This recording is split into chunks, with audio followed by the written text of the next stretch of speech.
So, Chris, why this story and why that? It's a very good question. It's one that you have to ask yourself when you're creating any show. Why here? Why now? I thought that Hotel Cocaine, which came out of a dialogue I had with Maurice when he was working in an acting role on Narcos, he told me about his father, who was the general manager of the Mutiny Club and Hotel. And immediately it reminded me of Humphrey Bogart in the movie Casablanca, in charge of a disparate group of players with the backdrop of World War II. In this particular case, it's a disparate group of players who, amongst them, are Colombian and Cuban coke dealers, DEA agents, CIA agents, and the like, with the backdrop being the war on drugs. So I found that a very interesting concept for a series, and Maurice gathered information. It took him about 5 years to send me a document that I felt was worthy to explore as a series.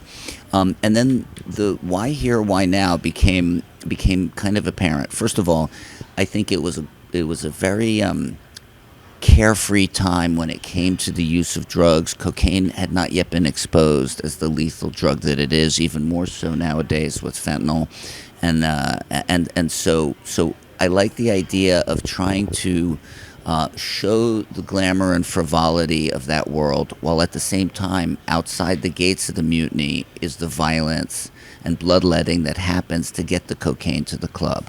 So I felt like every pleasure has a price, which is the tagline of the show, was an important theme to explore, in addition to things that were going on in the 70s that this country, that America's dealing with today.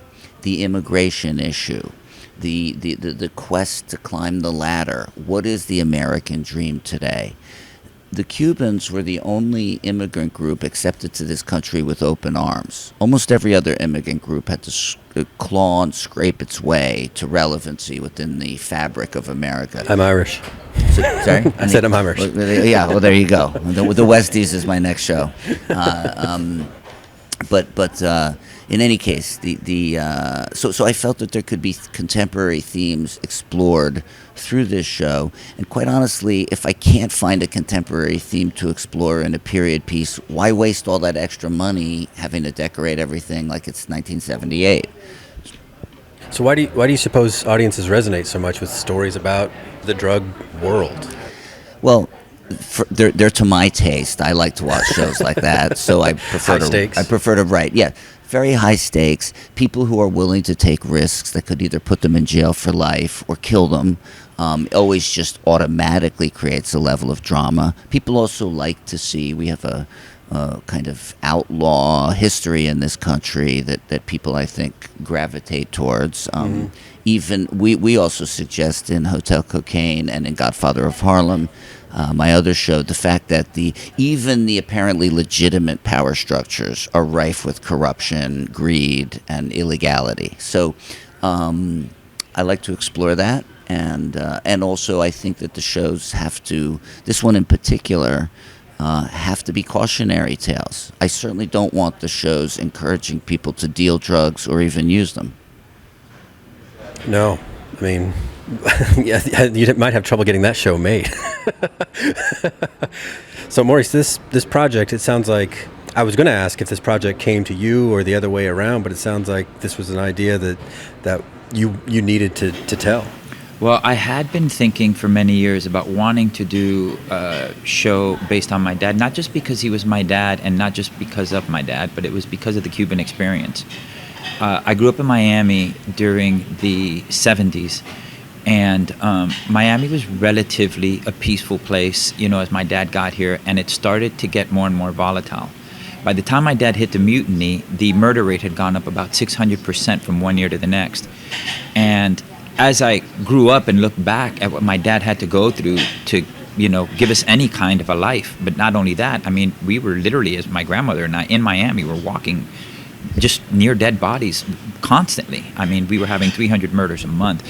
That's one aspect of it. But then you go into the mutiny and the hedonism that was living there. It was two worlds apart.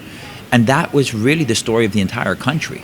We were experiencing, or within 2 years, we would be experiencing Samario boat lift, and we had just come out of Vietnam. So, Nixon had just been, and Kennedy had just, we'd come out of so many things, and the world was at a true crossroad. It was a great time to do it. Chris and I were doing Narcos, and just in passing, they were talking about a documentary that deals with a lot of the, a lot of the big-time coke dealers. And I said, my dad was a cocaine cowboy, which was the title of the documentary they were talking about. Chris is and, like, sure, go on. I and know he it did, well. and I told him a little bit about it, and he's like, well, you should put something together. And that sort of 5 years later, became history, because it took me a while to write it.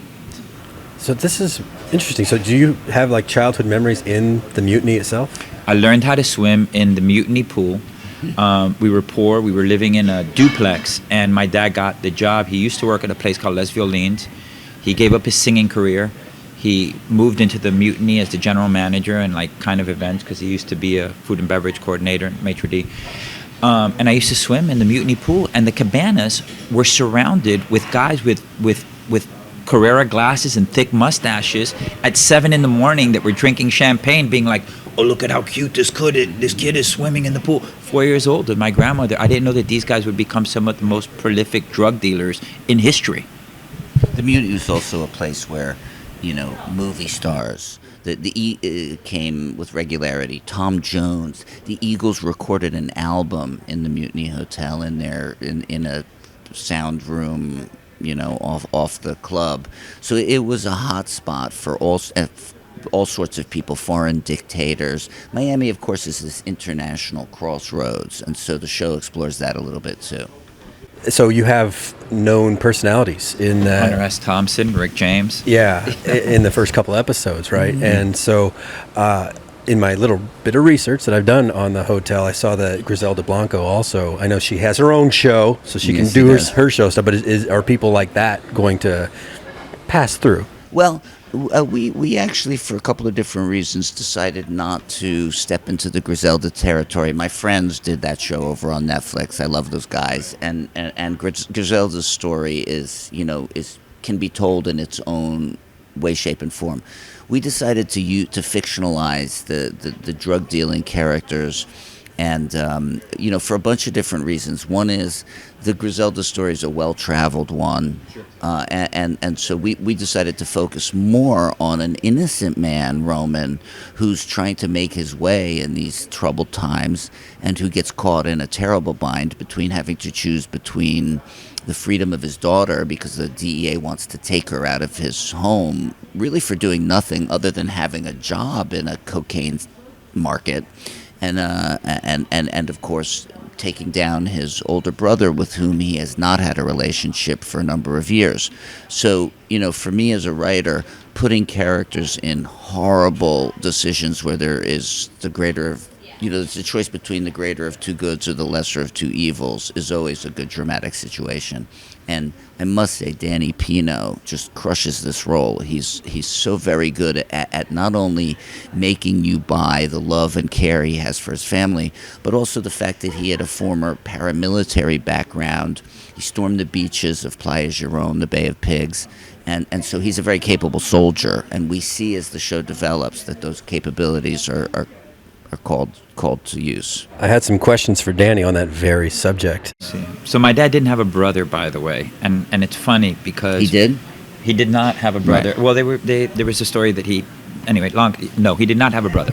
But that being said, I think what you come to find is that what this story envelops is the experience.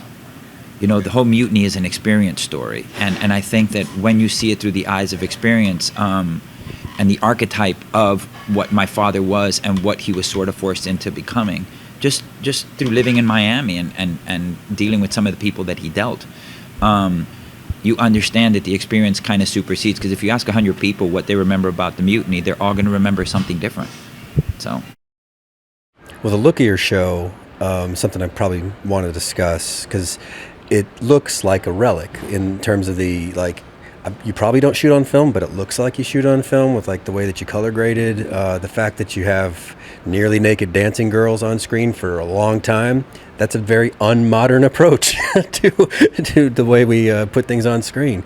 How did you go through that development process, deciding to to make these certain decisions? Well, that's a very, very good question. Guillermo Navarro and I discussed the look of the show beforehand. We talked about a kind of, Narcos had a bit of documentary flavor to it. We used, and Guillermo also directed a couple of episodes of Narcos. Used a very loose handheld camera in certain situations. We didn't do that too much here, but we wanted to really recreate a sense of the past. Obviously, that has to do with costuming, location selection, film grading, the color grading at the end, and also. I think